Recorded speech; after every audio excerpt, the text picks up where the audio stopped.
Now let's turn to Pakistan, and no, we won't be talking about cricket. India said enough on the pitch during yesterday's Champions Trophy match.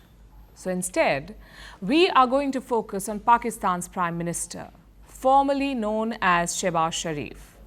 I say formerly known because it seems he has decided to sacrifice his name. He gave it away in a foolhardy bet. Take a look at this. मैं तोड़ो एक वादा कर चले हैं कि पाकिस्तान असी इंशाअल्लाह उस रब ਨੂੰ मंजूर है रब सोने ਨੂੰ मंजूर है उस रब सोने ਨੂੰ मंजूर होया तो इंशाअल्लाह मेहनत करांगे रात दिन मेहनत करांगे तो एक दिन आएगा कि हिंदुस्तान ਨੂੰ ਪਿੱਛੇ ਨਾ ਛੋਟੇ ਤੇ ਮੇਰਾ ਨਾਮ शहबाज शरीफ नहीं है मेरा नाम शहबाज शरीफ नहीं है. Look at that. He got so excited that he bet away his name. Because let's face it, the Pakistani Prime Minister is 73 years old. He won't be around forever. So even if a miracle takes place, even if Pakistan suddenly becomes a global growth engine, unlikely, but let's imagine for a second, even if the unthinkable were to happen, the country will not surpass India economically, not in the Prime Minister's lifetime. So we might as well go ahead and come up with a new name for him. I'm sure a lot of netizens have already made some suggestions. Now, some of you might wonder why I'm so confident. Why am I writing Pakistan off already? This is not about national pride or jingoism. Let's look at the cold, hard facts here. How would you compare any two economies? The GDP, gross domestic product, is not really a fair metric. Bigger countries with more resources will almost always come out ahead, and India is much bigger than Pakistan. If we really want to compare, we should delve deeper. Look at GDP per capita, average wealth per person. Let's look at how India and Pakistan compare here.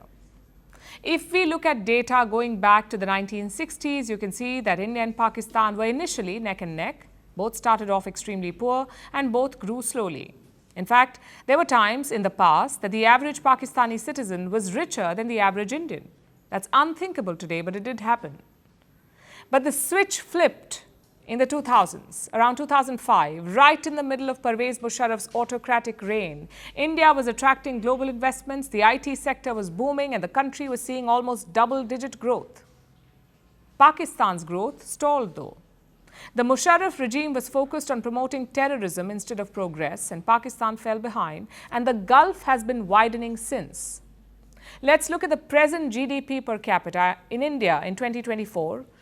India's was about $2,700 per person, which is nothing to be proud of. It is horrible when compared to developed nations, but it's about 70% more than Pakistan's, and that is a massive gulf. And it has been 20 years in the making.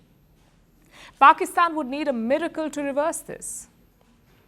Not only would it need to grow unbelievably fast, it would also need India to go through a decline like it did, which is not happening. The International Monetary Fund, the IMF, predicts that India will grow at 6.5% this year, and Pakistan, 3.2%. That means the gulf is set to get even wider. Now, all this data demonstrates one thing, that the man formerly known as Shehbaz Sharif has absolutely no idea what he's talking about. Pakistan has a lot to do to catch up with India, let alone surpass the country, and this won't be possible with the way Pakistan is currently run. After all, the now nameless Prime Minister was a PM only in name. Pakistan is still run by their military. It is not as overt as during Musharraf's time, but behind the scenes, it's still the same. Unless Pakistan changes this fundamental flaw, it will never improve. If you disagree, feel free to wager your name. Merci beaucoup. Hi. How are you? Very well, thank you. Thank you for being here. Namaste, Mr. President. Bharat ke logon ko meri namaste. How many people generally follow you in interviews? Typically, in a month, we have viewers up to 150 million. That's more than twice the population of France. And in the last 2 years, we had 3 billion viewers. So I say, Lohon, this is your chance to be famous. You're on Firstpost.